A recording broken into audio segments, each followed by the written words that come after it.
사회적으로 핫한 이슈를 키워드로 알아보는 핫키워드 시간입니다. 이민지 캐스터 안녕하세요. 안녕하세요. 요즘 경제가 어렵고 지갑 사정이 날로 악화하고 있다지만 그래도 포기할 수 없는 한 가지를 꼽으란다면 바로 여행이 아닐까요? 지난 3년간 전 세계를 휩쓸었던 코로나19로 인해 제대로 된 여행을 떠나기 힘들었기 때문인데요. 벌써 황금 연휴가 있는 다음 달도 항공권이 구하기 어렵다는 소식이 들립니다. 이런 폭발적 여행 흐름에 움츠렸던 항공운송업도 되살아나고 있다고 합니다. 핫키워드에서 짚어보겠습니다. 당장 먹을 것, 입을 것을 줄여서라도 여행은 기필코 가고야 말겠다는 외침이 제 주변에서도 많이 들려옵니다. 이미 멀리 여행 다녀온 분들, 또 준비하는 분들 많더라고요. 네, 맞습니다. 올해 들어 소비자들이 가장 중요하게 생각하는 건 여행이라는 통계가 곳곳에서 포착되는데요. 카드 업계에서도 공항 라운지 등의 혜택 검색과 카드 발급이 1년 전보다 300% 이상 늘었습니다. 인터파크의 지난달 항공권 판매액도 사상 최대 규모를 기록했습니다.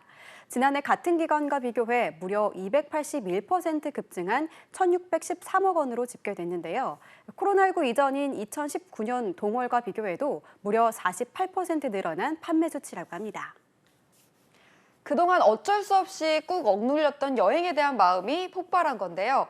코로나19 내내 고용 인력을 줄여야 했던 항공운송업계에서는 반가운 비명이 나올 법한 분위기인데요.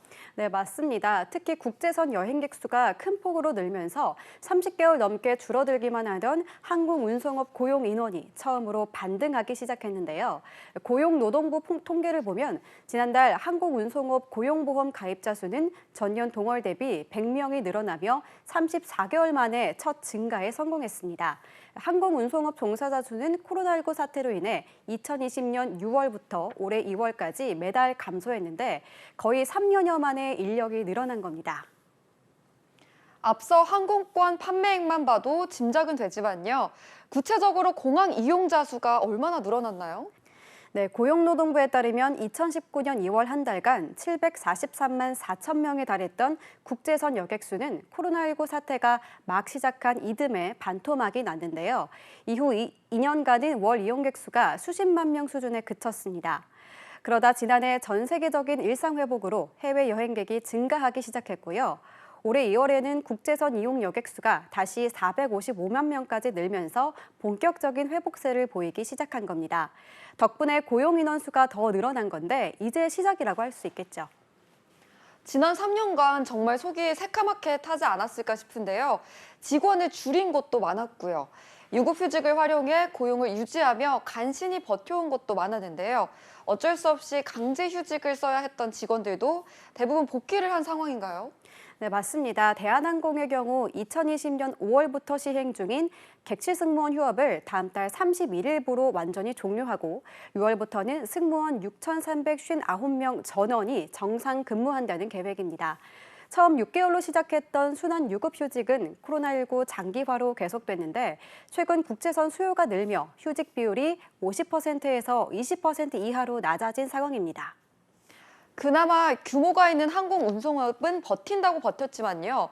소규모가 많은 여행업계는 문을 닫은 곳도 많았는데 이제 조금씩 개선될까요? 네, 항공운송업과 연관이 큰 여행업도 조금씩 회복세를 보이고 있습니다. 지난해 11월 12,000명 수준이던 여행사 등 기타 여행보조 서비스업 고용보험 가입자 증가폭은 올해 2월에는 2만 명, 지난달에는 2만 5천 명으로 꾸준히 증가 추세인데요.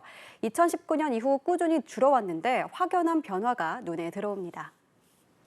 네, 코로나19 피해가 유독 컸던 항공업계와 여행업계, 해외여행 수요가 크게 늘면서 모처럼 활기를 돌고 있는데요.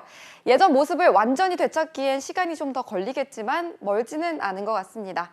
지금까지 핫키워드 이민재 캐스터였습니다. 고맙습니다.